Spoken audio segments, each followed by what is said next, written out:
guys, welcome back. This is part 4 now of the one and only Steve Stone. Hope you guys have enjoying these videos so far. We're kicking it back off with Classic Championship Wrestling. Is this a piece of wood? This is a piece of black tourmaline. Oh, nice. Okay. It's a grounding stone. That kind of that keeps everybody calm and easy. That makes and sense. All right. I'm into the crystal collection, gem collection, so yeah. Cool. Classic Championship Wrestling was created by Jimmy Blaze and Dave Storm, Yes. broken away from PCW Yep. to do their own thing.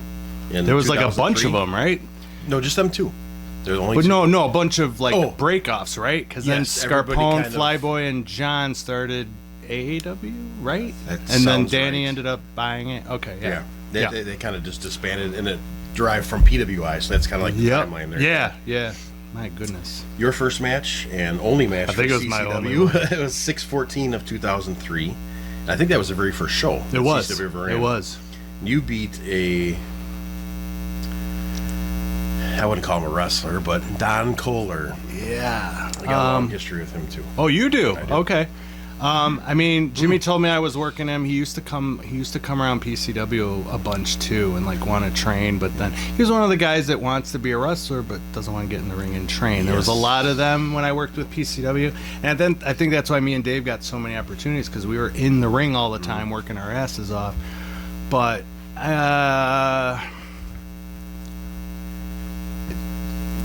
it was a typical. We haven't gone into this, but I became heavy into painkillers and drugs when I was wrestling. I was very much into my addiction on this show, and Jimmy told me not to beat him up.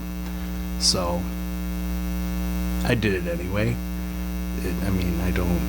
I honestly don't get off on that shit. It was just when I was pilled up, I was in a different mindset.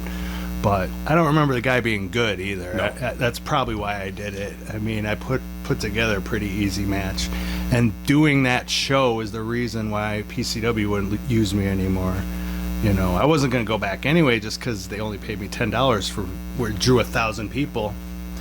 So they were all there to watch the show, which is funny. Everybody breaks away, but they all go pay money to go see their shows. It makes no sense. It makes no sense. Yeah. But needless to say, I wasn't brought back until the POW days.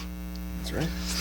Mad Asylum Pro Wrestling is another company you hit in this same area. 7/25/03, you beat Jason Dukes. Oh, that was Dysfunctions before he started ICW. He ran a couple shows at Mad Asylum Pro Wrestling. Yeah, I was actually a last minute. I just asked him, "Hey, you got any room?" And he threw me in there with Dukes. It was fun, but there was so many guys on there that are like millionaires now. CM Punk was on there, Chris Hero, Bradley, Ace Steel, all just a lot of good guys. And then me, Hero, and Jay Bradley drove from there to Clarksville, where I worked Chris Hero the next day. Exactly right on. 7/26, you wrestled Chris Hero. He beat you, and it had a time on this one, 25 minutes. This was the most cursed show that I think I've been a part of. There was a few no-shows. Ian wasn't there. Jay Bradley was supposed to wrestle Roland Hard, and as Brad's running the ropes, the top rope snapped, and he went flying, and he landed right on his head, knocked himself out. So they had to scrape the match, but there was only like 4 or 5 matches on the show, and this was match number 2, and it's like, oh shit, what do we do? I honestly don't remember what they did, but I do know me and Hero going out there last. So there wasn't a lot of people there, but I will say, pound for pound, Chris Hero is the greatest wrestler I've ever been in the ring with. He brings something out of everybody that he works that you don't know that you have. And I remember he had me in something. He's like, all right, do a cartwheel. And I'm like, what? He's like, do a cartwheel. And I did it, and I'm like, holy shit, I was able to do it. And then we kept going. It's like he makes you better. And what else I remember of that match is I took a German suplex and bit through my tongue, and I knocked myself out. I don't remember the rest of the match. Afterwards, I guess Chris told me afterwards that I didn't even know we had the match yet. Like, I kept asking him when we were going out and what are we doing. He's like, we already had the match, all that stuff. So the next day, Chris lived in Clarksville, so he stayed there. So me and Jay Bradley had to drive back to Illinois, 6 hours. He's fucked up. I'm fucked up. It was the worst car ride ever because we couldn't talk. We were like barely functionable. I'll never forget that because I couldn't eat because I bit through my tongue. It was like just started like callousing over and stuff. But it was cool that Ian put me in that spot, and it actually taught me a lot. He did the respect thing at the end and shook my hand. So he said he enjoyed it, and I don't think he liked me very much, but seems like a trend in this interview. But further down the road, I end up having an even better match with him, you know, on that list. That actually was huge for me. So, all right, 11/8 of 2003. Oh, actually, I skipped one. 10/11 of 2003, IWA Mid South again. You wrestled the Necro Butcher. Oh yeah, good dude too. I like him. Yeah, he is a great guy. Very smart. You would he never is. know No, that. you by never know. You didn't talk to him. He's very intelligent. If you read his Facebook, it's like, wow, this guy gets it. But, Yeah. Just a legend. How about a character too? A legend, Yeah. and I remember seeing him for the first time at one of Carmine's deathmatch tournaments. I'm like, wow, this guy's wild. Who is this guy? Mm-hmm. And then he started getting his name out there, and then I remember getting the tape where he worked Ian's, and he almost cut his like arm off, and I just remember it being sick. But Ian put me in with Necro. It was Olytic, Indiana, and we were the opener. I think it was the first show he had done there too. And I'm like, well, what do you want to do? He's like, we're the first match, so we don't gotta do much. He's like, whip me into the post and power slam me on the floor. He's like, give me the flare bump off the apron to the floor. And I'm like, don't gotta do much. I said, what? He's like, oh no, we gotta show him that it's an IWA show. I'm like, oh, okay. So he took those bumps. I'm like, oh my god, and just the thuds. And he was just so great. And then he started throwing the right hands. Oh my god, Yeah, he's got some meat hooks. I've never been. Oh my god, and I was actually just watching something with him yesterday in the Battle of Los Angeles 2006 with him and Super Dragon, and just the boom, boom, boom. He throws bombs. He does. And I thought, but then he was firing up and then went like this to give me a headbutt, and I've never had my brain rattled like that. But then he puts me in the spike, and it's the lightest thing in the, it's the light as a feather. Oh, thank you, brother. Thank you, brother. It's cool to see that he's still going. I think it's awesome that he beat cancer and is still crazy? going. Yeah. And he is not afraid to tell people how he feels or what his beliefs are. And I respect that, because nowadays it's very dangerous to say what you feel about anything without it ruining your life. It's true. Very true. He's high on my list of people. 11/8 of 2003, return to MSPW, and you defeat Brandon Blaze for the heavyweight title.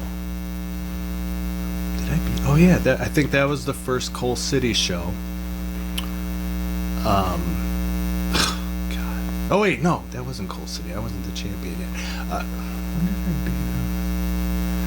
I know we did a hair versus title match where I got DQ'd on purpose, so we had to cut his hair, and the clippers wouldn't work, and I had to start and he's just screaming, "They're not fucking working!" This is at the skate park with all the kids, and he's screaming at the time because his wife at the time wanted him to cut his hair. I'm like, why did you ever cut that hair? Like, looking at me, that's why I got a hat on. Yeah, I didn't get to shave my head today, and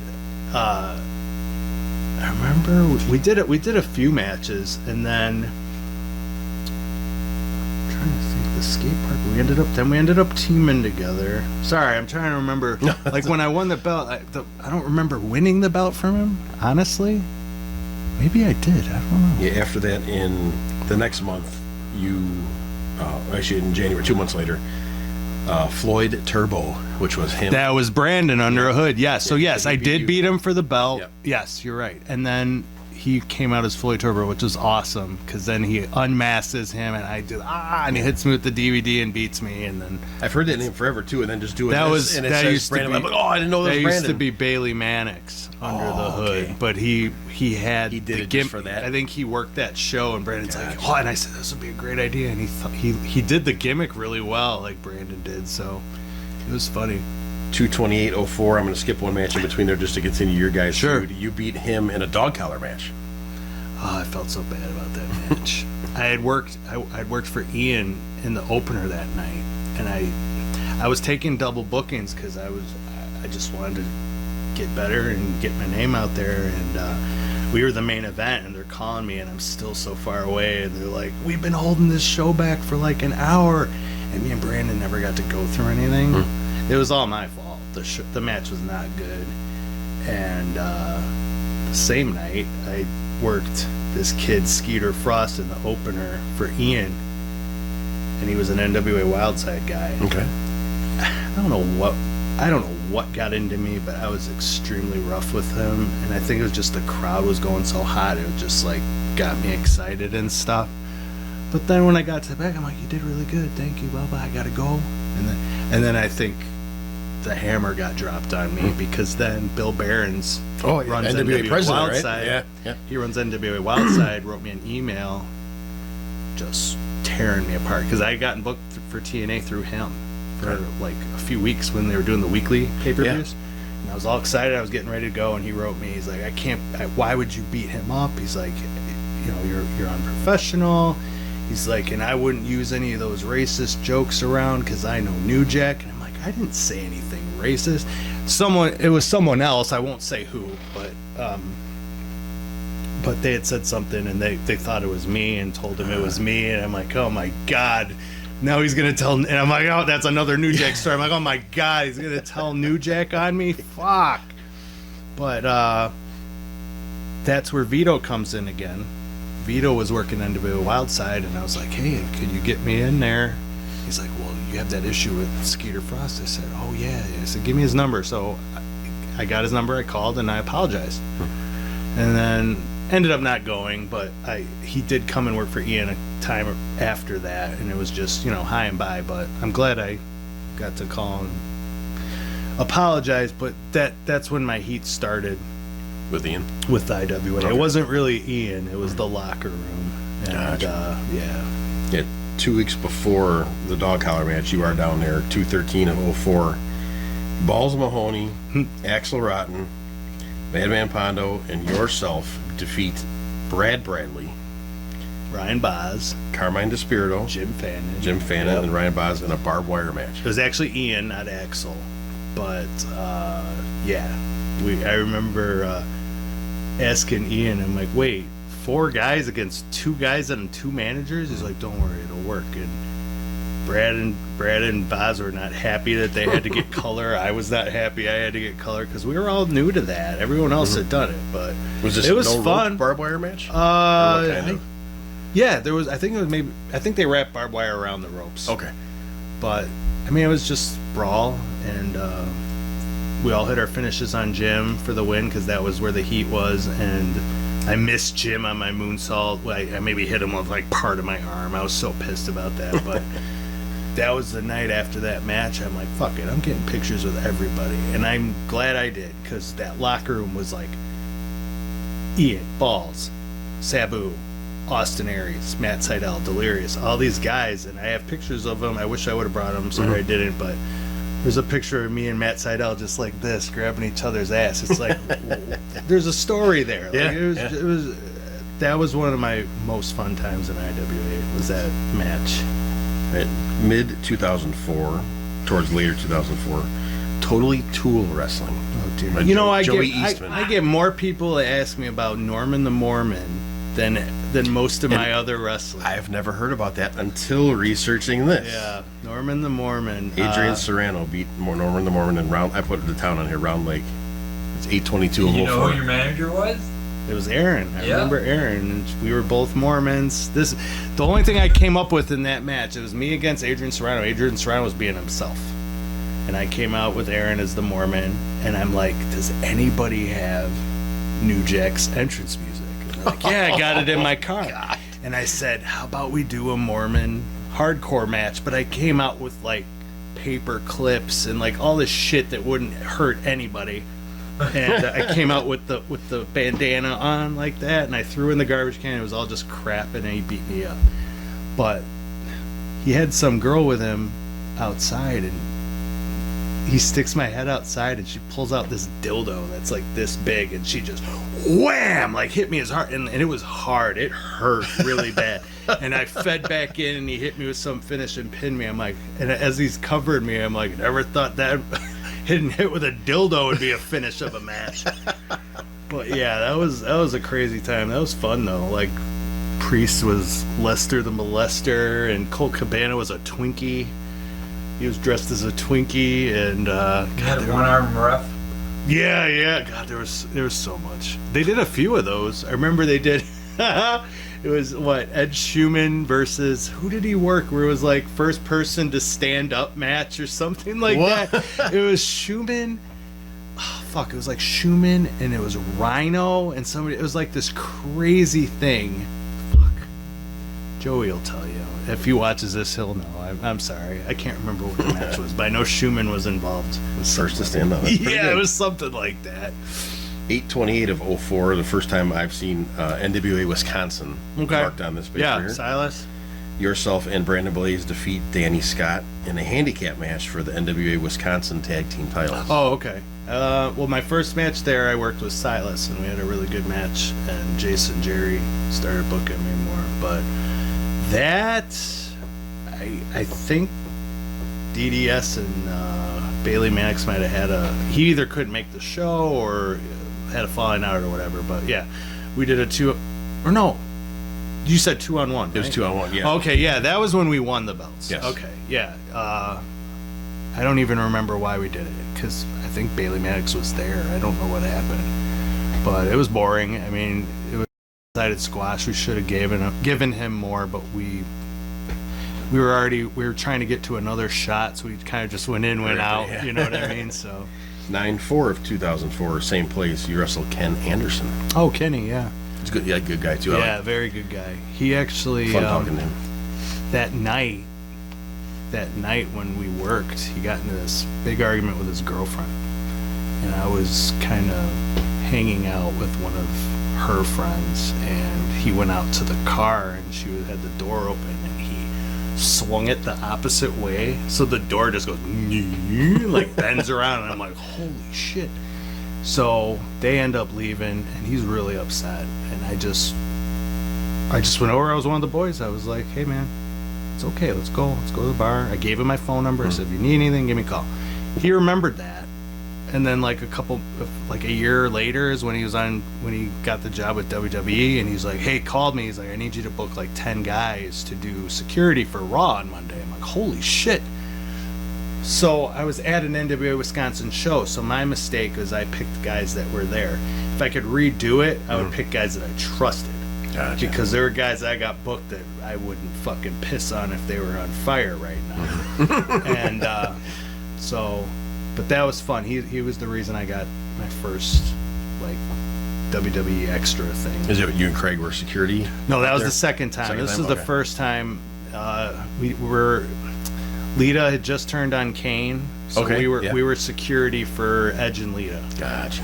Yeah, which is weird. They didn't even have Kane out and come and. I was hoping he'd bump us all, and Yeah, nothing that'd ever be cool. happened. That'd be cool. They paid all of us like a good chunk of money just to stand there and look around.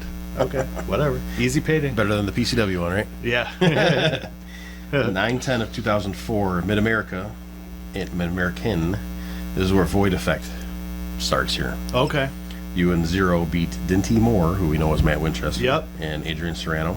Oh yeah. And then you guys go on to beat Eric Priest and Ryan Boz for the vacant Mid-American Tag Team titles.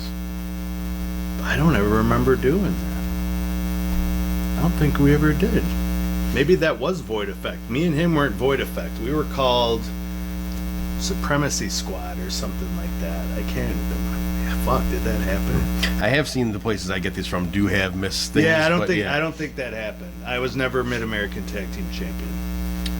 10/22 of 04, IWA Mid South again. Danny Daniels, Matt Sydal, Ace Steel, and CM Punk defeat the team of Claudio Castagnoli, if I say that right. Yep. Nigel McGuinness, yourself, and the one and only no gimmicks needed Chris Candido. I wasn't even supposed to be in that match. It was supposed to be Eric Cannon, and I think Eric Cannon got hurt the day before. That was a weekend of hell for me because Ian started running he was trying to run these 4 gimmick towns. He was trying to make it like a little territory. And I showed up, and he didn't have me booked the first night. Second night, he didn't have me booked. He had me manage Candido with Jim. And the third time, Cannon got hurt. And then the next night was the Dusty match. Yeah. But the first night of the tour is we're in front of 20 people, where I took the AJ Styles Clash on my head and broke my neck. Which I still have problems with my neck from it. Didn't get paid. It was a nightmare. Like, they wanted me to go out with Chris, which I did. And Chris was going over AJ, so they wanted AJ to go up to get some heat back. And he's like, "Will you take it? Will you take it?" I said, "I really don't want to," because I was very uncomfortable doing it. And I said, "Why don't you just do the backflip DDT?" No, you'll be okay. And he said, "I will go forward when I feel your hands around my legs." So we go up. I don't even have my hands behind there yet, and he's going. And when you're taught in wrestling, you tuck. That's how you're taught. And I had a brain fart. And I know I'm not the only one. Like, everyone's like, "Oh, you're just an idiot. You took it wrong." He did it to Kazarian. He did it to Stevie Richards. He did it to a guy in Britain. So he did it a few times. And it's not AJ's fault. It's a very weird, uncomfortable bump. So instead of doing this, I went like this. I went straight down on my head and thought I broke. Well, I did break my neck, just not paralyzed. So then I was out, and this is where I know Ace Steel didn't like me, because on the commentary he's like, "Even if you don't like the guy, you don't want to wish anything like this on somebody," or whatever. So I get to the back, and Chris is there, and Jim's there. They're the only ones taking care of me. And AJ came over, and he tore me apart for taking it wrong. And he walks away, and Chris was like, "Did he just yell at you for hurting you?" I said, "Yeah." I said, "What am I going to do? This hurts, And I had been clean off painkillers for a year and a half or so. And that's when they started again. That's when it got really bad. And that's when I started getting so paranoid at IWA anyway. I felt like, and that came from, do you have the Terry Funk match on there? Yes. Okay, I'll get to that then. But yeah, that was, so you were talking about the 8-man. Yeah, The 8-man is the other than the Dusty, is the other match that always gets brought up to me. I saw this hilarious 8-man with Candido, and I said, "Yeah, that was great." Jim Fannin and Punk had some sort of heat. This is when Punk started hating me, and I never knew why. It probably was my mouth, but Jim wore a dress under his suit, so he got mad and he just takes his shirt off and he's ready to fight, and he looks down and forgets he's wearing a bra and just starts screaming and running, and Punk's like, "Oh, we're good now, we have no heat because you did that." But yeah, that was the only time I worked with Punk, only time I worked with Ace. What can you ask for? It was hilarious. It was fun. And I look at it, I'm like, God, all these people made money. That's what I say every time I see these. I'm like, everybody's on TV or everybody's made money except me. And I'm like, what? I guess. My wife has told me, she goes, "But you always had your pride." I said, "I know I did." I said, "And I don't regret like kissing ass and backstabbing, because I did neither one. I never did, but probably cost me a lot because I didn't." But anyway, It's a good thing to have, though. yeah. Very next night is the Dusty match you're talking about. Ian Rotten and Dusty Rhodes defeat you and Chris Candido. How cool is that to team with one of your heroes? It was the dream. It was billed as the dream match because Dusty was Ian's hero. I think the coolest part about that match is the double down. I go up, Chris misses a headbutt on Ian, I missed the moonsault, and then we're both there to feed for Dusty. That was my idea, and they all wanted to use it, so that was really cool. But just getting in there with Dusty, and we're on the floor, and he punches me, and I take the big bump. Mind you, I just broken my neck 2 days before, and I'm in there. You can't tell because the adrenaline's going. But he throws me into the wall, and I take the big bump in the wall, and I go down. He's like, "All right, baby, we're gonna do that again." He picked me up and he throws me into the wall.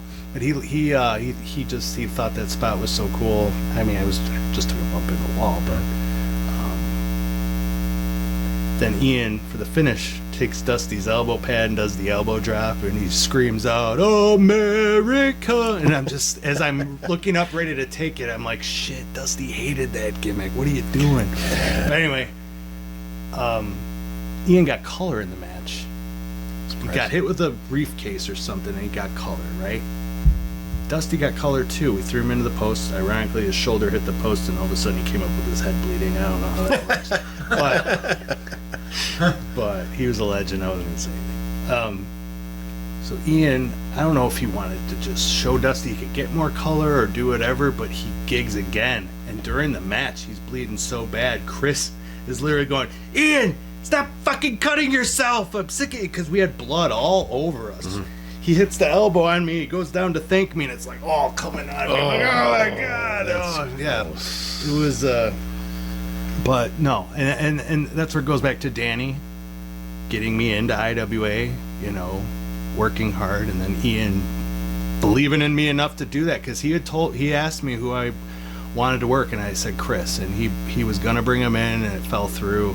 And then he always said this was going to be the match, and I was like, yeah, I don't know if it'll happen, and it did, and it's like, that's the coolest thing. And hey, he had the confidence in me to do it. So as much as everyone says bad about Ian, like he put me in the ring with a lot of good people that I could learn from. Yeah, in the midst of this, you actually do have a feud with him. Oh yeah. So you have false count anywhere matches, Yep. table matches, Yep. cage matches. Yep. Pretty much everything you can think of, you guys. We did every match. Let's see. We did a cage match where he bled even more than the Dusty match, and that was the cover of the DVD. Is just him like covered in the crimson red. Table match. I remember the table breaking like before we went through it, so that kind of sucked. But the rest of it, and then Ed Schumann came out, and it started the whole NWA versus IWA feud where he like said that Ian was bleeding too much, so they called the match off. It was something like that. But yeah, I mean, I worked him a ton, and I worked him for Carmine too. I worked him there. I worked him for IWA a lot. I teamed with him a lot too. That led to the first bout of heat that I had after that Skeeter Frost thing. He was gonna do this tag tournament, and we were booked, and then all of a sudden I go on the website like Steve Stone and Ian Rotten have pulled out of the tournament, and I'm like, oh no. So I wrote Dave Prazak, who's like helping book, and he's like, you need to call Ian. I'm like, oh shit. And I call Ian, his exact words to me, he was like, the entire locker room wants to beat your ass. And I'm like, why? Like, I don't even know what I did. Mm-hmm. And to this day, I don't ever remember being a smart ass there. I might have been, but not like I would at a PCW or anywhere else. Right, like, right. I don't know, maybe. And it was probably the Skeeter Frost thing, too, that I was being too rough with guys. So fast forward, when they brought me back is when they put me in with Samoa Joe. Which you might have that listed on there. Yeah. I believe that's coming soon. They got me back with that. 12/12 of 04. Danny Daniels, Ian Rotten, and one of my all-time heroes, Terry Funk, beat you, BJ Whitmer, and Chris Candido in a 6-man tag. I wish I had happier memories of that match, because I was really excited to do it, but it ended up getting me my most heat I ever had. Ian had been bitten by a spider like a month before and almost died. And he had this big like crater thing on his arm, or his like upper chest, right? So all I was doing was kicking him, and I kicked him in the bite. And I didn't even realize what I did. It was just like such a brain fart or whatever. And he just stopped selling. He's like, you dumb motherfucker, and punched me right in the face and got his receipt and all that. And I'm like, all right, I tag out. And I'm just like, fuck, what did I do? And then Terry gets in the ring with me. We're brawling on the floor, and I said, throw me over the bleachers. So he throws me over the bleachers, not realizing there's a second set of bleachers. I broke my foot. So we get to the back, and I told him, I'm so sorry. He's like, no, we're good. I got you the receipt. And needless to say, that wasn't the end of it. And it wasn't because of him. It was his wife. His wife was really mad at me about it. And then it started going around the boys. Well, if he's going to hurt the boss, you know, why wouldn't he hurt us? And that's when Punk became a cunt towards me about that stuff. And so then, oh my God, it was just such awful timing. Like the next week or two, I was in a boot. I was wrestling in a boot for my foot.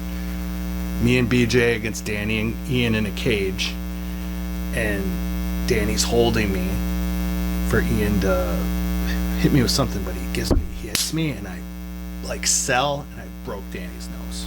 Oh, back your head hit us. Yeah. And I broke Danny's nose. And I'm like, oh my God, because I already have heat for hurting Ian. I'm like, what the fuck is happening here? I'm not dangerous. Yeah. So I look down, he's bleeding. I'm like, oh my God, I'm so sorry. While that match is happening, CM Punk is destroying my bag and everything in it. That's how big of a piece of shit he was. Yeah. Earlier in the night, he had asked me for a piece of gum, and that was just to see which bag was mine. So I came back, I'm apologizing to Danny. I'm already feeling like crap. My wheels are broken off my bag. My pants are cut in half. I can't remember whatever, but I guess originally they wanted to take a shit in my bag, but Ian wouldn't let him. So, and it was like 1 degree out with a blizzard, so I had to drive home like in my gear, and it was awful. It was like, and I wasn't with my wife at that time. I really needed her, and I was dating some girl. I had no idea what the hell was going on, and that was an awful night. And it just kept getting worse. Like, she came back and his wife would just scream at me. Why would you hurt him? I'm like, why would I do that on purpose? He's the boss, you know.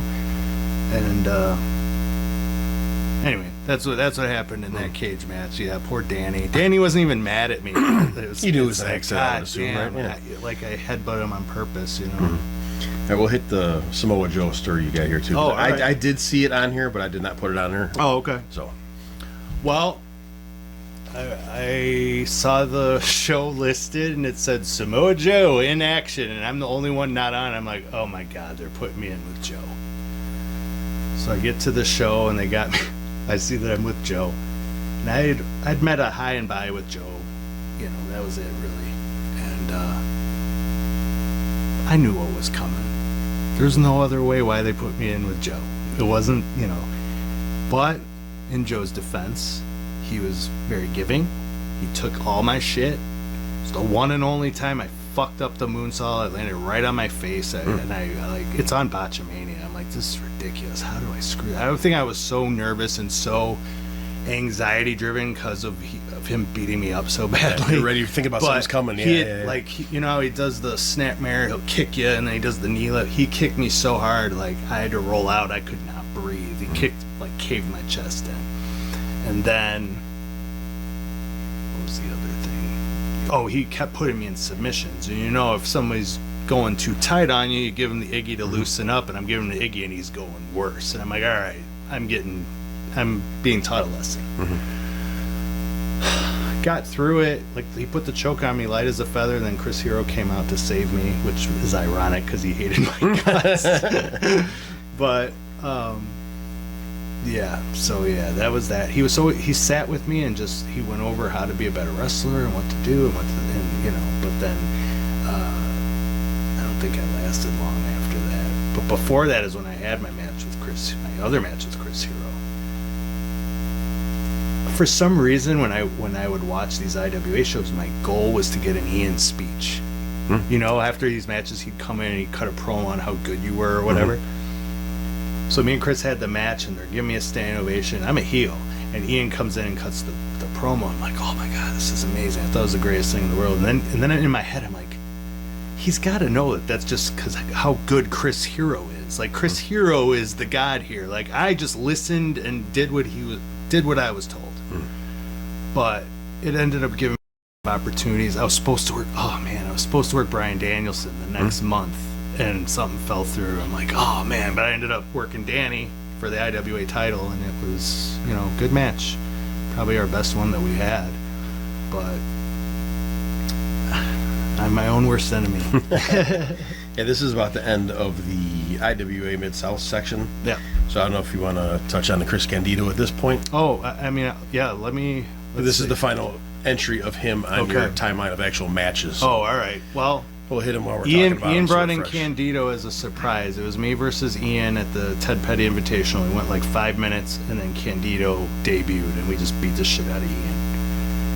And Chris is in the back. He's like begging Ian, put me under a hood. I want to work, because he was just so jacked up and all that stuff. And the show's like 8 hours long. We were on third, thank God. But Chris was going crazy because the show was so long. So then I got Chris's number, and I'm like, this guy is so great. He's my idol. I said, I'm going to start getting him booked. And I call him. I said, what do you want? And he asked for something really low, because he just wanted to show people that he was clean and will make towns again. And I started getting booked everywhere, just all over the Midwest. And he was very appreciative. And we would travel together. I couldn't have asked for anything better. And just knowing that he called me a friend, and his brother tells me all the time, oh, Chris loved you so much. It was like, that's the coolest thing that anyone could ever say to me. And I remember one of the car rides, Chris got a call from Axel Rotten, and they hadn't talked in a couple years. So I'm sitting there driving like a kid in a candy store, just listening to two of my favorite wrestlers of all time reminisce. And he's like, oh, who are you in the car with? Oh, it's Steve Stone. He's like, oh, the Metalhead. And I'm just like, that is so cool that, both of them know who I am. You know what I mean? Yep. So, was there any other matches? I don't think I did. With him, anything. no. Yeah, No. I was going to say no other matches, but that tag match was great. That tag match got him his job in TNA, which in a morbid way killed him. True. And I always think of that. I'm like, man, if he wasn't as good as he was, he might still be alive because of just that horrific accident. So, but I miss him all the time. He was a one of a kind, and he was just probably the funniest person I've ever met in my life. Out of anybody in the business, Chris was the funniest. How far do you want to go into interacting with his Tammy? No, we can. Which would be Sonny from WWE. Chris passed away in April of 2005. I remember getting that phone call from like 10 different people, but I always used to turn my cell phone off. And then Ian called me from Germany. You know, I'm bawling. I'm like, this can't be real. And it was. And it was awful. And me and my wife weren't together yet. We were kind of on and off, and I called her, and she's just...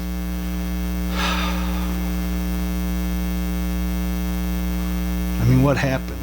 He was turning his life around. All he wanted to do was support his family.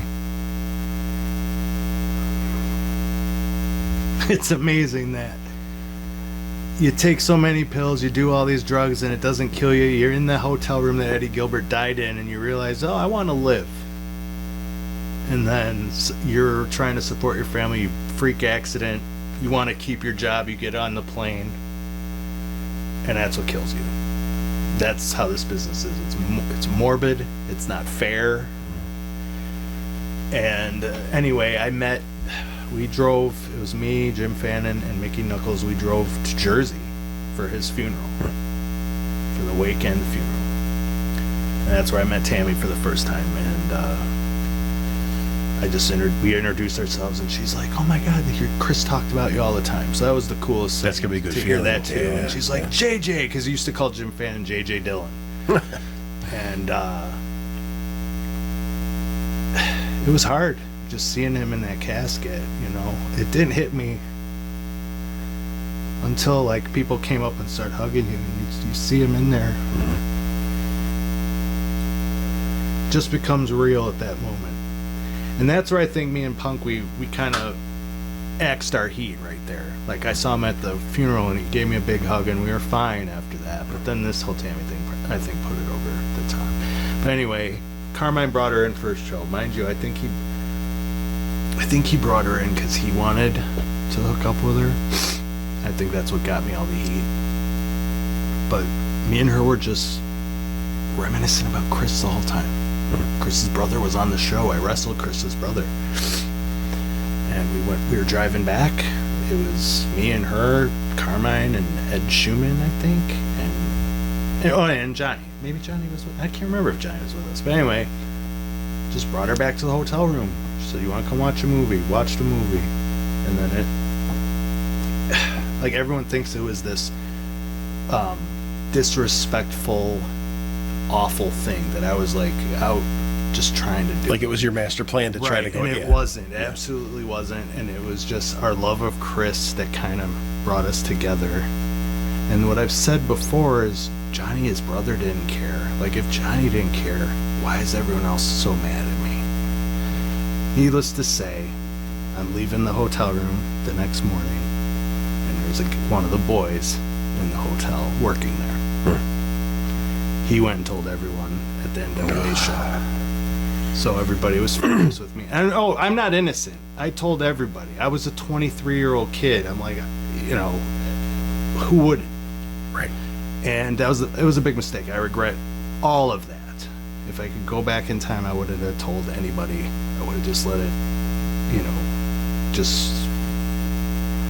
I probably wouldn't have done it if I could redo it all over again, because I became suicidal. Like, she was calling me on the phone. She's like, all these people are calling me, telling me that I need to distance myself from you because you are such a heat magnet and a piece of shit. And I'm just like, wow. So, that's where I realized who my real friends were. I've always said that my Wisconsin friends are my real family, like Bruiser and Dis and Silas, and there's just so many. I'm sorry, I can't name them all, but they all would come to me like, we got your back, we got your back.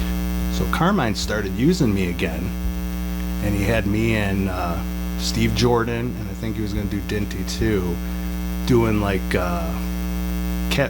the Reservoir Dogs. Okay. Right? Yeah. So we were feuding with Corp and Craig, and we did a thumbtack match. We did all this shit. So I think, I don't know if he planned it like this. He probably did, because, we've never talked about it. But he booked me for a show, and I went to pick up Dysfunction. I said, who are you working tonight? He's like, oh, Johnny Candido. And I said, what? He said, he's in? He's like, he looks at me, he's like, yeah, Balls and Ian are on the show too. And I said, all right. So we showed up. I was gonna go in, and then Adrian Serrano called me. Oh. He's like, don't come in here. Really? I said, what do you mean? He's like, Balls, Ian, and Corp are ready to beat you up. I said, are you serious? I said, I've been working with Corp the last 4 months. He had no issue with me. Yeah. Ian would talk about, whatever. But, so I dropped Dis off and I went home. So that's when I found out that I guess I had heat with them. Johnny never cared, but over something real stupid. You know what? I don't want to... At the time that this happened, she was dating Chris Harris. She was dating Billy Gunn. And it's like, nobody's going to get mad at them. Right. They're mad at Jabroni Jones over here because, I don't know. If I could do it all over again, I never would have done it. But anyway, that was the extent of it. I never saw her again after that weekend. Like, I never talked to her again. It was just a one and done. And it got me so much heat and so much stress that I was afraid to go to shows, just waiting to see like if someone was going to be there to try to hurt me or to do something. I do regret not going into that show though, because I don't know. I really do want to know if it would have happened. I think it might have, because all three of them were riling themselves up. But I am curious if anyone would help me. It's true. Because I did have friends there, but I don't know if they'd want to step in and try to fight them. Like, Jesus Christ, who would? Right. But anyway, it's a situation that got blown way out of proportion. It was just a one and done. It's not like we're dating or anything like that. And I feel bad for everything that's gone on with her and the family that she took somebody's life of. I've been guilty of DUIs, and I know how they can ruin your life. So I definitely appreciate you telling me that story and opening up about that. And being Let's one of edit the most that. difficult times in your career for sure. Yeah. So, and to set the record straight. Oh yeah. Also. You're not gonna get any lies here. Going to Great Lakes Championship Wrestling. Dave Hero. Is that the Bundy match? It is. Oh wow. Adam Evans and King Kong Bundy wrestle you. Where Adam Evans almost Dinty fucking Moore. killed me in the match. Oh my god.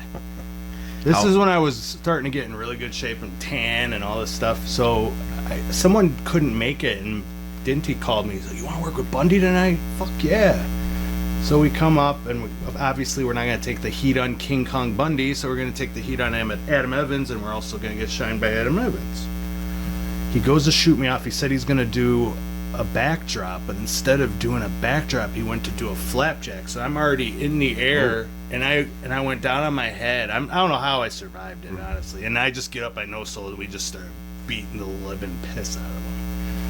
I think Bundy didn't like that, because then he started laying it in on both of us. I mean, he didn't hurt us, but it was fun. He's awesome too. Yeah, I was able to. I was really trying to get him to do 2 of the splashes in the corner. He's like, "Nah, just 1," and he did it to Matt, and I'm like, "Fuck!" I just wanted to take 1, but I took a few bumps for him. I got it. I got the avalanche. Yeah. In Michigan for Eric Freedom. He's so freaking fun too. He was on those Super South funny. Dakota shows that okay. Ronnie Vegas Dice? did. Yeah. You do make a trip to Heartland Wrestling, which we were just talking about earlier. Danny Daniels, baby. That is correct. Then you make your way. Do you want any little story about that quick before we go to the next one? Yeah, the crowd did not give 2 flying fucks about us, and because we'd never been at HWA, it was a war match put on the HWA show. Yeah, that was in Dayton, Ohio. Yeah. It was fun, but it's just nobody knew who we were, so it was really hard to get them into it. Gotcha. Brew City Wrestling comes into the picture now with Frankie DeFalco, who you've known for quite a while Absolutely. now.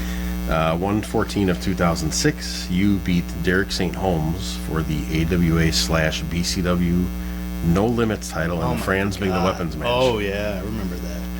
We had just followed Dinty Moore against Steve Carino, where they did a false AWA title change, right? They went all out, though, like carrying Matt on the shoulders, and he's got the belt and everything, and everyone's happy.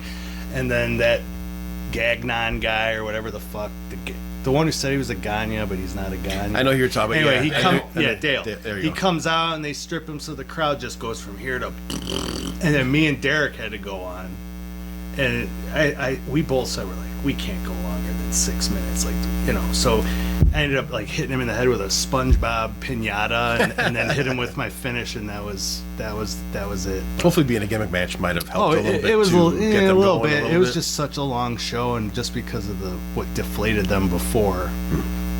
National Federation of Wrestling.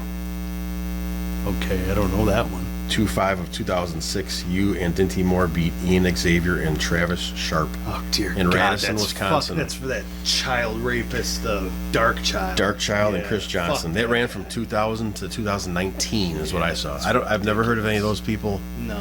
Wow. I went up because we had nothing else booked. Me and DDS drove up there, and we worked. DDS worked the first match, and he comes back and he's got like a staph infection. So me and Dinty like wrestled in full clothes, right? Dark Child comes in, he just throws a bunch of money in the middle of the floor. He's like, "This is all we got to pay you guys." What, he wants everybody to jump in the middle of the I thing guess, for it? but we're not idiots, so we got it and we just spread it out. I mean, it was probably $20 a person. Was he a worker or just a? Yeah, he's a was he? worker. Oh, he's embarrassing worker. So he owed me money, and then we did a show for Frank. It was a fundraiser or something where I wrestled with Frankie Kazarian, and he was there. And Frankie Kazarian's like best friends with Christopher Daniels. I said, that guy over there, this is a true story. That guy over there says he taught Christopher Daniels everything he knows. So then he goes out and wrestles, and you see, holy shit, a one-legged, one-armed monkey could work better than that guy. And he was just so bad. And then it comes out later, the child porn stuff. You're like, all right, this makes a lot of fucking sense. Damn. But yeah, Some signs he's a piece of being shit. around him. Yeah, he's a piece of shit. 2/18/2006, Brandon Blaze beat you for the MSPW heavyweight title in a street fight. Oh, that was Once that was again, a great continuing match. your guys' long feud with each other. That was a great match. And he gave me a Death Valley driver off the apron through a table, and the table like evaporated, and my whole back just hit the ground. But I think he gave me a Death Valley driver onto a bunch of chairs to beat me. But yeah, that was when I dropped the belt to him. Which one was the flaming table? I thought- That's the blow off. That was Fans Okay. Bring the Weapons. Yeah. So this is like the start. The first match was the first show in Coal City, right? So I had the title. They did a battle royal winner to face me. Brandon won. and then Kate, who was managing me, turned on me, went with Brandon. Okay. So we're the main event, just the regular singles match, and we're doing such a good match. I would have sent it anywhere, and all of a sudden, I pin him. I got him. 1, 2, 3, crickets. Like, what the fuck's happening? So I'm like, we go back to it again. I'm like, I don't know what happened. So I go 1, 2, 3, crickets. As we're going into the finish, some guy like tipped over his beer like this onto Kate, his manager, and she just started cutting a promo on him and screaming to kick him out. And oh my god, I cut a promo on her afterwards. I'm like, you knew we were going to the finish and you fuck with a fan? And it just ruined everything. And yeah, then we moved on from there. Then he beat me for the title. Yep, they're coming up 5/13/2000. Oh, I'm sorry. Friends with Weapons, 5/13/2006. That's why I won it back. Yep. Yeah, we did a flaming table spot. Yeah, that was Fans Bring the Weapons. Yeah, Yep. you're right about that one. Insane Championship Wrestling, run by Dysfunction. Yep. Your old friend again. 9/16/2006, you beat Scotty Pride. Scotty was just a rookie that was trying to be a wrestler. He wasn't very good, but he tried hard. And he had really bad like acne, so he always would cover himself up and stuff. He was very uncomfortable about that, but it is what it was. Yeah, big bold lettering right here. This is the time, around this time, that in History Next forms. Explain the formation of one of my favorite tag teams I've ever worked with. Is you and Hardcore Craig. It was my idea. I'd watched the movie. I'm like, how do we turn this into? And I was like, don't think any less of me, but I was obsessed with like the skinhead stuff because I was doing the gimmick and I wanted to just see, hey, what could I put in here? And I just asked Craig, I'm like, hey, do you want to do this and actually try to make something? And he said, hell yeah. And then he got us gear made and all that stuff. And hell, it just started like from there. It was just like an idea I had, and he was all on board.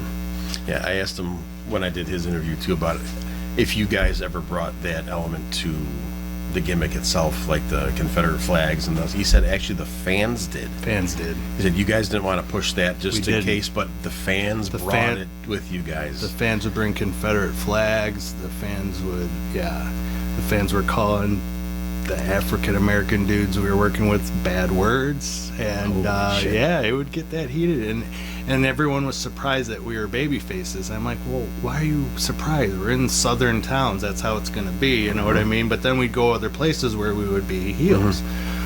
But then I remember someone at Blitz made a video for me and Craig, and it's literally Ed Norton and he's just got the big swastika, and it's right before he does the curb stomp. I'm like, wow, this is really uncomfortable when I know there's all these kids out here and all this shit, and they're like, okay, never play that fucking video again. And it's like, oh my gosh. Because here you guys have a match against the Urban Horsemen. Oh yeah. So right off the bat, yep, you got that. That was one of my proudest things. Like I didn't mention here, when we were running MSPW, I was booking it. Oh really? Okay. Vance booked Fully? his own. No, Fully. Vance booked his own matches and his shit. I booked everything else. Gotcha. And he gave it. He didn't want to do it. He wanted me to. He asked me if I would do it. Okay. So I brought all them in. It was T.C. Washington, Chris Black, and Xavier Mustafa from Wisconsin. I knew them all from Frank's. They all they're just great guys and wanted to learn. They wanted to, keep getting booked. We put them over for like 6 months, 7 months. We did an elimination match where I got pinned first, Brandon got pinned second, Craig pinned two of them, and then the littlest guy, T.C. Washington, hit him with knucks and then stood with his foot on Craig's chest. And the heat was just insane because they didn't expect the little guy to win. Yeah. And then we blew it off with Fans Bring the Weapons, which is what we did in MSPW the couple times that we did blow-offs, because it was like the go-to gimmick. But yeah, they were great. They would come back and just be laughing. Oh, they're calling us the N-word and stuff. It's amazing because they don't know that we're all just such good friends. I said, that's what makes it. That's the whole idea. That's what makes it amazing. Yep. You make the trip next to AAW Berwyn. 5-way. Your guy, you talked about Jim Lynam and Danny Daniels. Oh, yeah. Were the guys that ran that place. Yep. And just the first match, the entry on that list was 11/4/2006 is you and Eric Priest together. Okay, well, before that, I did a was like a 5-way match with Jimmy Jacobs, Derek St. Holmes, Shane Hollister, Gringo Loco, and then Charlie Manson Jr. Danny just wanted to get me part of the mix. Me and Tony had made up, so he was allowing me. He's like, you gotta apologize to Tony, and then I can book you. I'm like, I'm not apologizing to Tony. But then we saw each other and fixed it all. Yeah. But anyway, I put over Jimmy, and he really liked the match. But then he didn't bring me back for a few months. That was weird too, because I was a heel the first time. He brings me to work priest, and I'm a baby face. The next 2 times, I'm a heel, and I'm a baby face. Isn't that awkward? It was really awkward because it's the same building and the same fans, I've and had it would to do just that flip flop. But I got it. I mean, I was just the guy there to put people over. So Nice. Back to GLCW up in Wisconsin. You wrestle Jason Dukes, but you have a special legend in your corner. the Baron. Baron Von Raschke. Blind as a bat, Baron. So I was booked on the show. Jason wasn't, I don't think. I don't know. I think he got on there last minute, but Dave said, you guys got 5 minutes for the opener. It's like, wow, what are we going to do in 5 minutes? And Jason wanted, I think, Sherry to manage him. I don't remember Sherry being there. Maybe she was, but he wanted Sherry to manage him and blah, blah. But anyway, the Baron comes out, and as I'm ready to go out, he's grabbing the back of my shirt. He goes, I will follow where you go. I can't see. Did you really? Yeah, and he's like out there, doing the... So we're barely 2 minutes in, and we're already past 5 minutes. I'm like, Jason, and he's like, no, we'll be good. We'll be fine. And then he got the claw on Jason, and it was awesome. It was like 1,000 people there, big reaction. It was so much fun. I think Dave was mad that we went over, but Dave's not a type of guy that would hold a grudge, though. He's one of the good ones, too. He's one of the other promoters that honest, trustworthy guy. Yeah, Baron. There's nobody like the Baron. He's one of the very, very few people left from that. The Baron. The territory. Yep. From AWA. Scott County Wrestling. Name I never heard before. That's the one in Iowa. Yes. Yeah, Danny Daniels was training all those guys. Yep. And they used to run shows there. That's where he got Merrick Brave and the current Seth Rollins from, Tyler Black. And then he started driving up there, I think every week or maybe every other week, and was training them before the shows. And then he brought me with to help, and then they got me booked on the shows. It was a lot of fun, though. That match was American History Next beat Tony Rican and Dan Lawrence in Donahue, Iowa. Oh, wow. I don't even remember that. I remember doing a bunch of shows. I remember working Keith Walker on a Scott County wrestling show. Yeah, I remember that guy. And making a steroid joke in my promo, and he was really mad at me. Said, if I injected as much shit as you did, I'd be just as big too, or something stupid like that. I worked him a few times up there, though. It was a fun place to work. Very, very hot fans. I worked Seth Rollins up there once. I worked Keith Walker, Mississippi Madman. He no-showed MSPW once. That sucked. And TC Washington guy used to be together as a team, right? Were they? Or They might have been. Or something Jackson. I remember working them in Southern Illinois for the John Bach guy. Could be getting those two names, but he was this huge big guy, 400 pounds, and he had his teeny little skinny partner, TC Washington something like that. He is one of them, but KC Jackson. That might be it. Yeah, I knew it was one of the initial, like a smaller guy. Yeah. Rough and I wrestled for John Bach down there. We broke the official record here because we're going to go to part 5. So you have the record now. All right. So guys, happened. We're going to a part 5. Never ends. It's one of the best storytellers we've ever had on the show so far. So next company we're going to POWW, where the two of us finally hook up for the first time. So join us for part 5.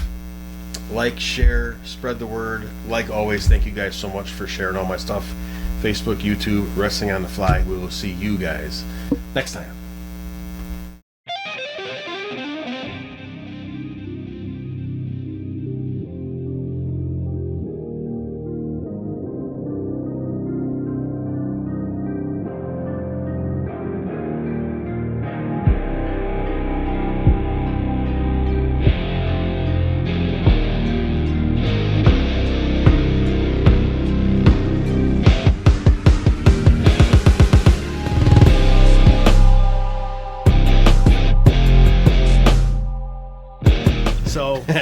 said, when you get in there with Greg, you gotta lay it in there for him to sell. I said, so when you go in there, you lay it in.